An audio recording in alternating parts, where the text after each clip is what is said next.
I've been doing product research now for about 12 hours straight, but my hard work is finally going to pay off. Walmart has these Crocs for about $25, but on Amazon, they're selling for almost $50. These have to be profitable. I'm gonna plug them into our profit calculator, and yes, we're gonna make $7 per unit. All right, let's fill up this cart with as much as we can and send it off to Amazon to make some money. One of the most common things that I've heard since my time in the Amazon space is I want to move away from the arbitrage model and move into the Amazon wholesale model. So in this video, I'm going to tell you exactly how to do that step by step, but I'm also going to tell you what not to do in the process of making that shift. If you guys are new here, my name is Marvin. I teach you guys how to make money online, specifically with Amazon FBA, and I currently just opened up my one-on-one mentorship to build your Amazon wholesale business. I've helped hundreds and hundreds of people do the exact same thing. My mentorship has been closed for a very long time. I just opened it up for a select few, and then I'm going to close it down. So if you're serious about starting your Amazon wholesale business and you find value in this video, then consider joining the program while it's still available. It's going to be the first link in the description. But now let's get into the video. Now, most people, when they first hear about selling on Amazon, they go directly to the arbitrage model. This is exactly what I did as well. And honestly, it's not a bad idea to go into that first for a couple of different reasons. When you go into the arbitrage model, there is very low risk because there's very low capital that you need to really just prove the concept, but you're also going to prove that concept right away so that you know this is a legitimate thing and this actually works. You can actually make some money on Amazon. But also the turnaround time is very quick because you can go within the hour, go to the store, find something profitable, bring it back, ship it off to Amazon and make it available for sale very quickly. But after doing this for some time, you're gonna realize you're gonna run into certain limitations and a lot of challenges as you go and try to make some more money, because the point isn't just to sell a couple of products. The point is to scale this business to actually replace your current income, or at least be a substantial side income that's actually worth it to put the effort that you're going to be putting in. Now, some of the downsides of arbitrage is that it's very, very time intensive, especially if you're doing retail arbitrage. It's very effort intensive because you're going out, you're scanning products one by one, and it's not the most efficient way of doing things. You're also going to be dealing with order cancels and order limitations, and just imagine doing hours and hours of research on a product. You finally find something that's profitable and you're limited to buying 5 at a time. Okay, we can go around this. We can do multiple orders. Okay, you do multiple orders, but then your orders get canceled. Your account gets canceled. You have to start having issues with the stores, and it's just a lot of headache that you're not going to run into with wholesale. With that being said, this isn't an arbitrage bashing video. There's definitely downsides to wholesale as well, but I'm just telling you why people decide to make the change from arbitrage to wholesale. And those exact issues that you have with arbitrage are exactly why wholesale is so attractive to people. You're not going to be dealing with order cancels. You're not going to be dealing with order limitations unless there's a limitation on how much stock is available from your supplier. But if we just talk in terms of spend, if we're just trying to spend more money, because that's the goal of this business so that we can get more products, so that we can make more money, right? Let's say we have to spend $10,000 in one day. If you're trying to spend $10,000 with retail arbitrage, it's going to be damn near impossible. If you're trying to spend $10,000 with online arbitrage, it's not going to happen with one site in one order. You're going to have to do multiple orders. You're going to have to do a lot of different things to go around the system so that you can actually get that inventory to you and hope that your orders don't get canceled. With wholesale, you can spend $10,000 within an hour. You can spend $10,000 on one phone call. It's not very difficult to do. So as far as spend goes, it's way, way more efficient. Now, this isn't an arbitrage bashing video. I think arbitrage has its place. And I honestly think that some of the better models to do on the platform is a hybrid model, doing some arbitrage and some wholesale, specifically online arbitrage, and combining the two and reaping the benefits of both, because I definitely think that there's value there. And I've been including more of this hybrid model in my business as well. So this isn't an arbitrage bashing video. I'm just telling you the reasons why people come to me time and time again and they tell me, I want to move away from the arbitrage model because of this, this, and this, and I want to go into wholesale. Now, before we dive into the step-by-step process, I want to tell you what you should not do during your transition from arbitrage to wholesale. If you already have an existing arbitrage business that is profitable, maybe you have some replens that you're relying on every single month, you should not stop doing what you're doing. Do not stop the flow of cash coming into your business so that you can go and transition into wholesale. This is going to lead to a lot of unnecessary stress because now you have nothing coming in and you have to make up for it. This is a cash intensive business. You have to buy inventory in order to make more money. So why would you stop the cash coming in from this arbitrage business to fuel this potential wholesale business that you want to go into. But if you have an arbitrage business that is not working, you're not making any money, maybe you sold a product or two, but there's no substantial income coming in, don't be afraid to completely drop it and go into wholesale, because you're not losing anything. Essentially, you're in the phase where you're still learning the arbitrage business. And if you already know you want to transition to wholesale, your time would be more wisely spent learning the model that you actually want to sell in. But also, what a lot of people don't consider is that there's actually a lot of benefits going from arbitrage to wholesale. And specifically, your current inventory can help you launch your wholesale business, which we're going to get into during the step-by-step process. But again, you don't have to abandon the model that you have. Take a hybrid approach, a little wholesale, a little arbitrage, and reap the benefits of both if you can and if you're willing to do so. But with that being said, let's go into the step-by-step process. I'm going to move through this pretty quickly. If you would like a video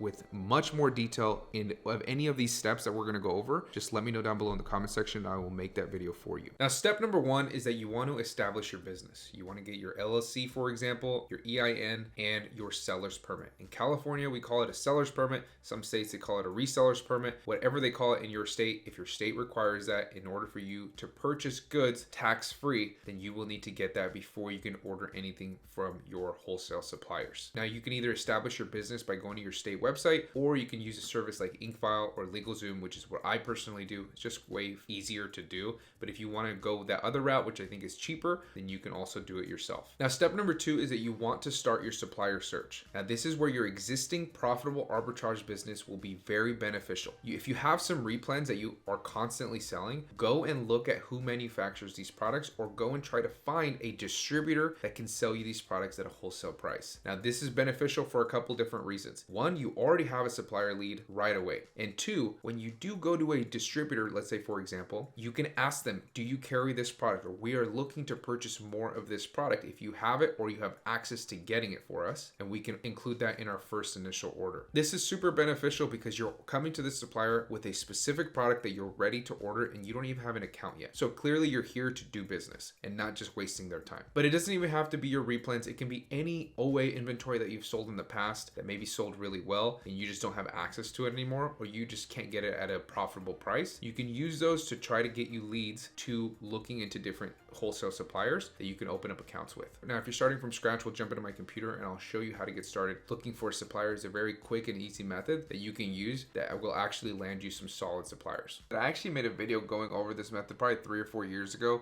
when nobody was really talking about this and people found a lot of good results. So you can actually still find a lot of great results just using Google alone if you use it correctly. The problem that people run into is that they're just typing in, let's say, brand wholesale or this category wholesale, let's say toys wholesale, grocery wholesale, beauty wholesale, and you find a lot of low-level suppliers that way. You want to try using the words distributor or manufacturer. So you can say toys distributor, beauty distributor, cosmetics distributor, and you're going to find a lot more luck using that method. But you can also get more niche. So if you don't want to go so broad, like let's say we want to do toys, we don't want to do toys distributor because it's going to give us such a wide variety of products, we can go more niche. So we're going to use Lego distributor for this example. Okay, so we go Lego distributor, we'll go to Toy House, we will use RDG wholesale distributor, and we will use top 10 wholesale. So if we go over here on Toy House, they're saying right on their front page that they are an exclusive wholesale partner of USA and Canada. Now, if we want to verify this to make sure that it's legitimate, if we have any sort of reason to believe that it's not, then we can always contact Lego themselves and ask them, hey, is Toy House an authorized distributor of Lego before we purchase? Usually people are not going to put stuff like this if it's not legitimate. Also, they're only advertising Lego products, which makes me think that, you know, that's all they focus on. So they're not getting a whole bunch of different brands. But if we wanted to just work with Lego, which sells very, very well, then we would just contact the supplier and then reach out to them. All right, so let's go into the next one, which is RDG Wholesale. So we'll go here. It looks like they have a bunch of Lego products. Let's go to their homepage. Wholesale luggage distributors, we supply. Okay, they have like a bunch of beauty products, luggage. They're saying their brands are Nike, Lego. This is probably a supplier who deals with like liquidation, closeouts, kind of inventory in that way. Doesn't mean it's bad, doesn't mean they're a bad supplier. Just you have to go through the vetting process to figure out if this is a good supplier that we want to work with. Let's go to the About Us. Sometimes they'll tell you here, we are authorized in this way, or they'll even tell you our invoices don't work for Amazon because Amazon's so prevalent now that Amazon sellers are reaching out to everybody. So now they have updated their websites to reflect that. Each brand that we maintain has a proven sales record. Okay. Yeah. So this is probably like a wholesale, like they're buying them wholesale, right? They're buying them like liquidation or whatever. I don't know. I'm just guessing. But you can contact them and find out. We have to go through the vetting process with every single supplier. All right. Next supplier is Top 10 Wholesale. We clicked on Lego Distributor when we clicked on this, and they have Lego backpacks, Lego toys, okay, video games. Okay, yeah, see, they're doing closeouts, all right, liquidation, general merchandise.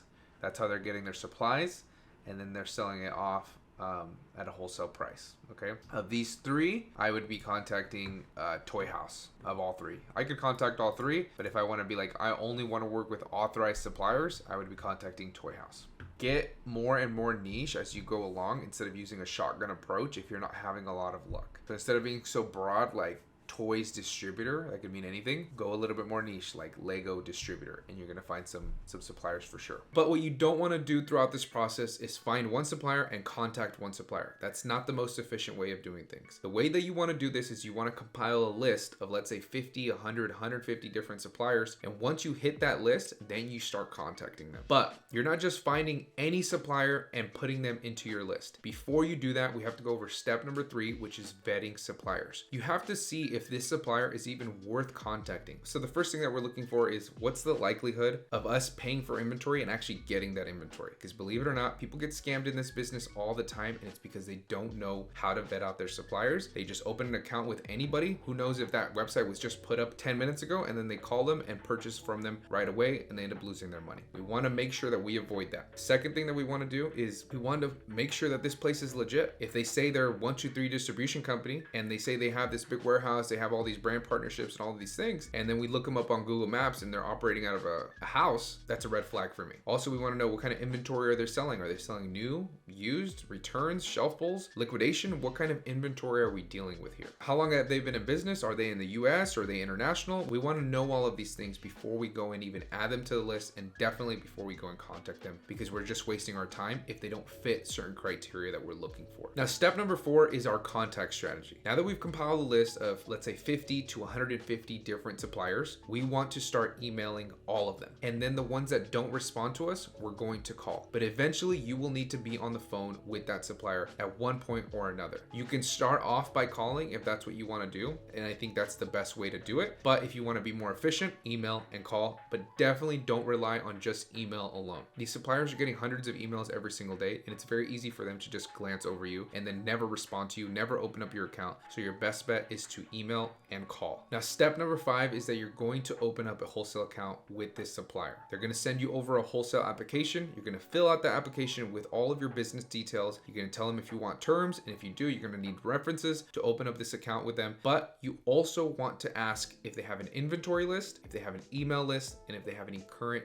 discounts going on or inventory that they want to move that they haven't been able to. This is going to give you the best opportunity to actually see some profitable inventory. But when you do scan these lists, keep an open mind. A lot of times they're not going to be profitable, and this is where your skill of negotiating, of building relationships, adding value is going to come into play. Now, step number 6 is that you want to sign up for ScanUnlimited, which is a scanning software for wholesale lists. It's going to take that inventory list that you got from your supplier, it's going to scrape it and tell you which products are profitable and which products are not, and which products are close. Keep in mind, the close products are good opportunities for you to negotiate and possibly get more margin on them. But keep in mind, with any software, there's going to be products that fall through the cracks, so take a little bit of time to scan the list manually. Most people do not do this, and a lot of times when I take the time to manually scan a list, usually I find products that my scanning software missed, which are products that not everybody is seeing, because most people are just going to scan the list, they're going to take it at face value, and then they're going to move on or purchase products. And you want to give yourself the best opportunity to actually get some profitable inventory. Now, step number 7 is placing your first order and shipping. Now that you know what inventory you want to buy, you want to send an email over to your supplier or give them a call and tell them, okay, I want this many units of this product. If you want to negotiate, this is where you do that. So in order to get a better price. Sometimes they're going to tell you yes, sometimes they're going to tell you no. This isn't a hardcore sales negotiation. This is just a simple asking for a discount